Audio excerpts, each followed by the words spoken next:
এই অ্যাক্সিডেন্টটা হয়েছে গজারিয়া দাউদকান্দি পাখির মোড়ের একটু এদিকে, প্রায় 60-70 গজ হবে।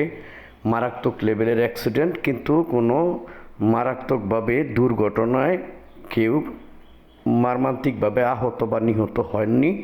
তো ঘুম থেকে উঠেই আমি চলে আসলাম এইটা আপনাদেরকে দেখানোর জন্য যে এরম মারাত্মক অ্যাক্সিডেন্টে কেউ কারো ক্ষতি হয়নি।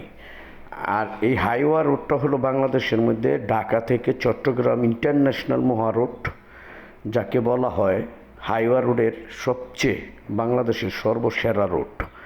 এই রোডে প্রতিনিয়ত এক একটা গাড়ি 120-এর উপরে টান থাকে, যেত ব্রিজের কাছাকাছি। তো মঙ্গলবার দিন আমি সকালে দেখলাম অ্যাক্সিডেন্টটা হয়েছে সোমবার দিন রাত্রের 1:30 বাজে। কিন্তু গাড়িটা টিকে রয়েছে একমাত্র একটা দাঁড়িয়ে থাকা মোটা করই গাছের কারণে গাড়িটা বেঁচে গেছে, আর না হয়তো খাদে পড়ে যেত।